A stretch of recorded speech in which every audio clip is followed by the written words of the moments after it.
We finally finished up all of the shipping and are in the home stretch of our local flash sale of bare root plants. And so now things are switching gears. We're focusing a little bit on doing the potting up of plants that we'll be offering a little later during the season at a leisurely pace for the nursery, but then also starting to really focus on getting our annual crops up and going and tending to the garden. This area has not gotten a lot of attention or as much as I'd like. And we just finally had a little rain, not as much as we could use, but enough to really soften the earth. And it's a nice cool evening, so I thought I'd take a walk in the garden and do a nice general update on where we are with the nursery and then our annual cropping aspirations for the season. So hopefully you want to stick with me. You can see it's still chaotic around here in the backyard. It's not so much the shipping orientated stuff, but there are lots and lots of potting up of plants that's happening, lots of last handoffs. We found some nice groups to donate big bundles of bare roots today and the last few days. But you can see a preview of what we're going to be hoping to offer for local potted sales. There's some seaberry and some really big beautiful elderberry in there. There's going to be a bunch of gumi and red currants. There's a bunch of cultivar willows. And our flow for potting stuff up, we'll do this in greater detail soon, but we've got these sleds that we're not using for the summer, clearly, because there's no snow, but they hold water. They let us soak plants for a little while. We've got all these little places for soaking the plants. And then our potting mix is built partially from compost from the chicken yard, a little dash of perlite for aeration, and then we're going to be redoing this whole area and turning it into a water feature. So a fair bit of our potted plants will be the byproduct of digging out another pond, mixing it with compost and perlite. And you can see we've been at it. We have some friends helping out.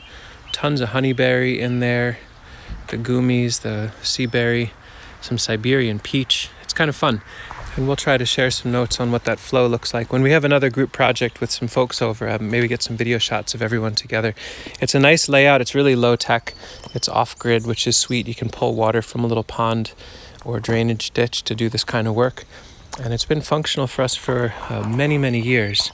But let's look in the garden. You can see all of the different beds where we've been healing in nursery stock. We still haven't cleared this out, even though we've been trying.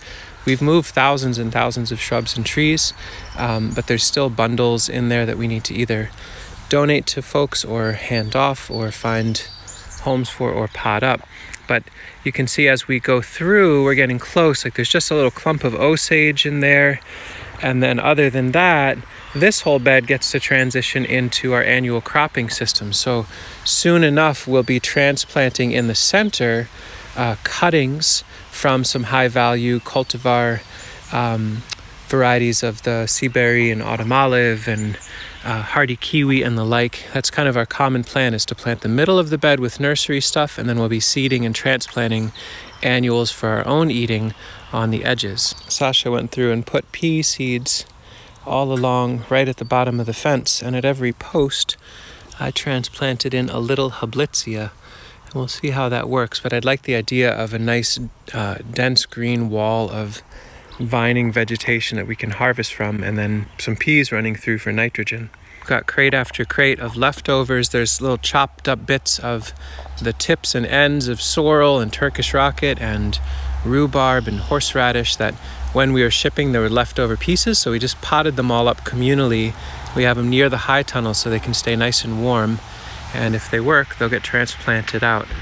That's kind of a sweet way to try to ascribe value to what would otherwise be considered waste. The main garden here has so much going on. We've been trying to clear some beds so that it's a little bit easier to design into. This interesting snaky bed, kind of a keyhole bed. It lets you in, a little bop there and a bop there. That's been pretty functional. It's a really interesting aesthetic.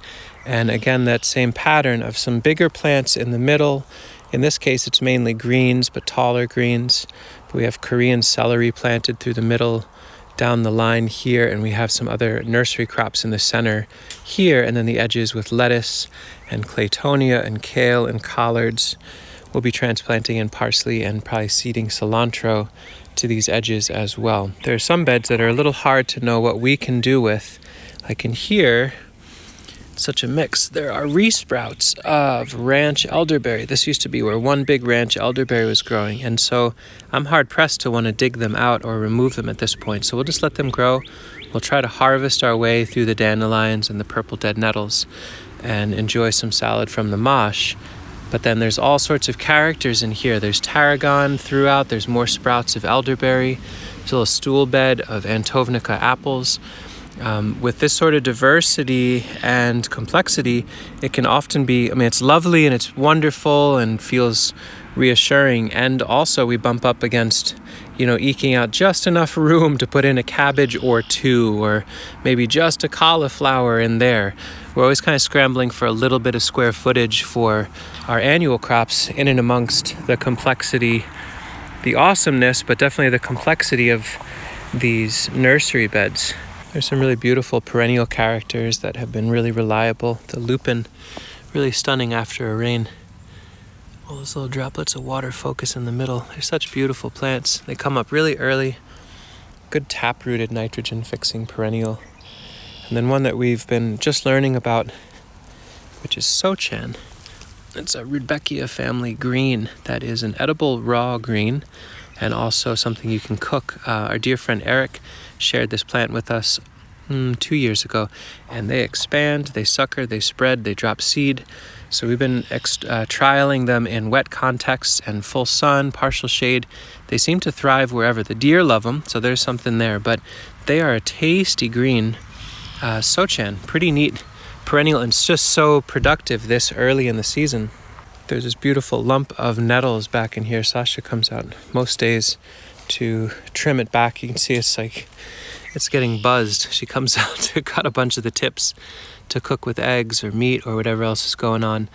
And that's been a really sustaining, nourishing and delicious green. Stinging nettle has been a wonderful early spring ally. It's still pretty early in the season, but with the heat that we've had and the fertility in the soil, this one bed is able to provide pretty consistently wonderful range of greens. We don't eat these raw. You can if you roll them really tight, but sauteed a little bit like a spinach or such, they are equally delicious and extremely, extremely deeply nourishing. You can really feel it when you eat a bunch of nettles. We're trialing some beds that are gearing more and more in the direction of being fully perennial vegetables. These are blocks of profusion sorrel. I just went through and put a whole bunch of leaf duff around them before the rains came, because the soil was looking bare in between them. What's nice about the perennial systems is really that there is no more tillage or soil disturbance that needs to happen. We can just mulch around them.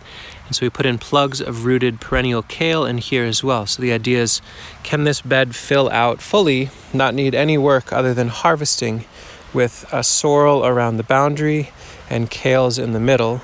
It's still pretty early on, so we'll have to see. And we're still making time to go back through. Here's some buffalo grapes and some Hargrand apricots that grew in this bed last year. They're healed in, so we need to get them pulled and potted up so we can continue to plant this the rest of the way. There's always transitions happening here because these beds are partly for our eating, partly for experimenting, and partly for nursery work, so always transitions going on. But the idea of having some areas that start moving in a direction of evolving into a solid, reliable, set scenario feels very compelling to me. The honeyberries are starting to really pop. Some of them are opening their flowers already. These are actually divisions. There's 3 here. We took a 20-way division from one of the plants that had been stool layered. I talked about that in the past, and was able to take from one plant. We planted out 3 here, 3 out at our neighbor's spot, potted up a bunch, handed some off to some friends. And so we got these photocopies of really amazing Japanese cultivars of honeyberry starting to expand in the landscape. This will be one of the first fruits we get to enjoy towards the end of May. And with the mason bees out in full force and bumblebees around, it's also one of the earliest flowers that comes out in a serious way. So not only do we get early fruit, but the bees get a really early browse. So honeyberry has been a wonderful ally for lots of green growth early in the season, lots of vigor, so long as there's some shade being cast. These are happy with the tulip tree casting some shade down.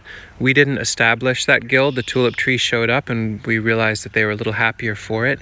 So now we just have to figure out running strings into the tulip tree and use that for cucumbers and peas and tomatoes on the south side. But having these overstory elements in the garden for shade and structure and buffering seems like they can benefit a lot of these understory shrubs. We just have to figure out how to add the extra layers ourselves. The light's fading and we'll need to put the chickens in relatively soon. Probably will be trying to get some rest on the early side of things this evening. It's been a marathon for the last 30 or so days. It's starting to shift into something more balanced and less pressuresome, and so having more time out in the garden to see who's coming back, who's expanded, what sort of weediness we have to deal with. There's more bandwidth for all of that, and I'm looking forward to sharing more of the experiments that we have underway. We're going to be trying to grow in a more serious way ginger crop this year in a couple different contexts, which I'd like to share what that's about. We're trying to figure out how to grow lots more annuals that we can distribute and share with people, and lots more unique perennial plants as well, which will all be things we'll share as time allows. For now, let me know if you have any questions about what we talked about this evening, or if there's certain parts of this garden that would be super compelling to you for me to go deeper into, explain a little bit more. I know there's interest in the polycultures and guilds. I was a playlist that I was chipping away at building a couple years ago, and I kind of dropped the ball there.